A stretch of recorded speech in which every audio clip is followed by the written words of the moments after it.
Bentrovato e bentrovata in Momenti di Benessere, questo podcast ideato, creato e dedicato per chi cerca una maggior serenità nella propria vita, pace, imparare ad ascoltarsi o reimparare e soprattutto mettere in luce la propria vera essenza. Io sono Federica Borsato, operatrice olistica da quasi 20 anni e appassionata di crescita personale probabilmente da sempre. Questa puntata è dedicata a chi si trova ogni giorno ad affrontare delle seccature, dei grattacapi e soprattutto per imparare a fare di meno e rendere di più. Sembra già qualcosa di interessante perché in una società che ti chiede sempre di fare di più, è meglio imparare a fare meno, ma questo meno renderlo molto più produttivo.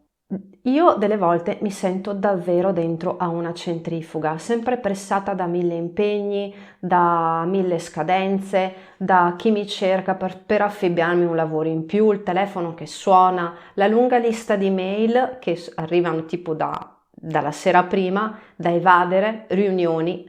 E ogni persona che entra dalla porta del mio ufficio sembra aver bisogno di parlare per forza con me e così via. Sì, perché io ho due impieghi, uno alla mattina in part-time che è in una multinazionale e il pomeriggio invece il sabato sono nel mio centro olistico Aura Spay in provincia di Verona. E quando alla mattina sono in ufficio ci sono dei giorni che ho veramente il fumo che mi esce dalle orecchie. E mantenere quell'aria zen per la quale mi conoscono tutti diventa davvero difficile. Io cerco intanto di prendere in mano un lavoro per portarlo a termine, ne inizi un altro e un altro ancora e poi un altro e poi mi dico, scusami un attimo, dove ero arrivata con quello iniziato mezz'ora prima? Non mi ricordo più e devo riprendere in mano la situazione. E poi le icone del PC che ho aperto sono sempre di più e sono 5-6 tabelle, sono 3 mail e così via e perdo il conto. Poi l'ennesimo squillo del telefono e io che sbotto prima di alzare la cornetta, basta, ditelo che volete che non combini niente oggi e poi alzo il telefono e dico Federica, molto gentilmente, anche se dentro di me non sono affatto gentile. E questo solo per la prima parte della giornata, poi segue la famiglia e Aura Spay come successione temporale. Immagino che tu stia già annuendo, che tu ti riveda in una situazione simile alla mia e per te che si presenta ogni giorno o quasi. E hai il timore di aprire la casella di posta in ufficio per vedere quante mail hai oggi e se quella persona arrogante che non sopporti ti ha scritto per l'ennesima richiesta perentoria. Temi di non riuscire a dire di no all'ennesima richiesta personale e lavorativa. Beh, allora voglio darti una notizia che ti farà davvero davvero piacere. Meno fai e meglio è. Te lo ripeto, meno fai e meglio è. Ma come dirai, non è possibile.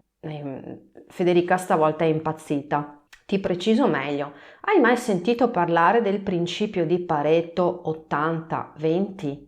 Chi studia statistica o che magari lavora in borsa lo conosce molto molto bene, quindi può annuire. Chi magari invece non è in questi settori, magari non l'ha mai sentito. Significa che l'80% dei tuoi risultati dipende realmente dal 20% degli sforzi fatti e si può applicare in tantissimi settori, oltre che matematica, statistica e finanza. E se ci pensi, ti rendi davvero conto che iniziare a portare a termine 100 attività in un giorno è impossibile, come tanto farne 100 in un'ora, no?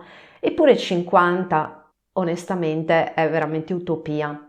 Anche 10 delle volte è pura semplice fantasia, a causa delle situazioni che si vanno a presentare di continuo e fanno quel contorno fastidioso che non ti permette di portarne a termine magari nemmeno due.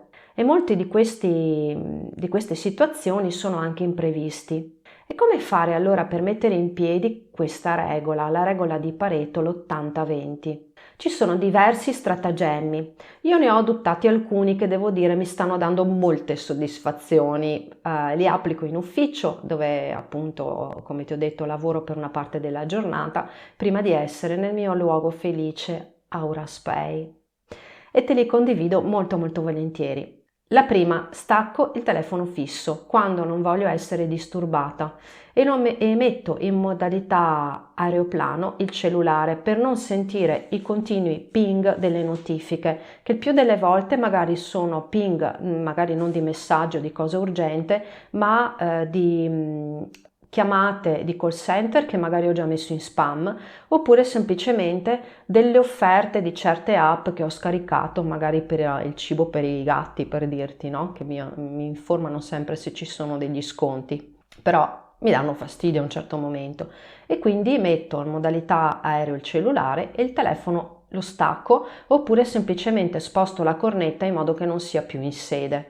La seconda tecnica è indosso gli auricolari, perché io ho visto che quando qualcuno entra in ufficio e ti vede con gli auricolari, sa subito che sei in una call. E quindi, visto che c'è sta mania di fare ste call, che delle volte per 5 minuti realmente di una riunione le fanno durare 45 o 50 o un'ora, io tengo le cuffie perché qualcuno mi guarda, alza il dito, ah, sei impegnata, e io faccio segno di sì.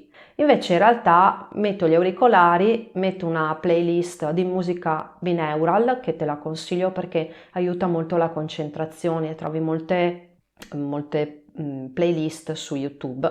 Sono una serie di suoni studiate apposta per aumentare il focus.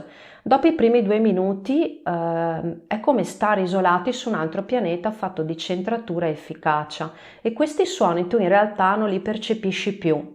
All'inizio sì, i primi 2 minuti e poi siccome sono proprio dosati orecchio sinistro, orecchio destro, quindi sugli gli emisferi proprio del cervello, ti rendono veramente molto più concentrata, quindi ti consiglio di provare ad ascoltare della musica bineurale. E poi pianifico un'ora e mezza al giorno con i colleghi e il mio responsabile, nel quale nessuno mi deve disturbare, perché ho scelto, ma più che altro mi hanno dato la priorità della giornata. Se non è un'ora e mezza, sicuramente è un'ora, perché altrimenti non riuscirei comunque magari a portare a termine nemmeno quell'attività che è diventata ultra urgente e quindi quella che devo portare assolutamente a termine. Questo è il mio 20% che porta all'80% del risultato. Quando quelli che mi vedono in cuffia pensano che io sia una call, una formazione a distanza, raramente mi disturbano. Questo infatti ti consiglio, veramente sembra una stupidaggine, ma delle volte puoi anche metterti semplicemente le cuffie e non ascoltare niente. Già solamente quel gesto ti allontana i disturbatori e così puoi andare avanti con i lavori che hai in sospeso. Sono semplicemente 3 stratagemmi che mi permettono una maggior concentrazione e sfruttare quel famoso 20 per produrre 80. E la stessa cosa la puoi applicare nella vita al di fuori dell'attività lavorativa, scegliendo la priorità. In questo modo, facendo meno, fai di più. Less is more. Perché le poche attività portate a termine fanno davvero un bel gol rispetto ai centri tentati e lasciati a metà o a poco più di metà. Prova a farlo anche tu. Compila una lista con le attività che hai iniziato, spunta quelle che hai portato a termine e nel corso della tua giornata. Ti renderai davvero conto se il bilancio è favorevole o piuttosto se devi rivedere qualcosa nella tua organizzazione. Io ripeto sempre che anche i consigli che do, i suggerimenti non sono scritti sulla pietra, puoi adattarli o cambiarli come meglio credi, in base alla tua vita, in base alle tue esigenze e alla tua esperienza. Però possono essere degli spunti, dei suggerimenti che possono darti il via a cambiare qualcosina e a sistemare la tua vita quotidiana in modo che sia più serena possibile. Sono certa che anche tu conosci dei trucchetti efficaci per rendere più produttiva, ma soprattutto più serena la tua giornata. Ma se non sei soddisfatta, cerca di mettere in pratica la regola di Pareto e magari puoi anche raccontarmi la differenza nel risultato.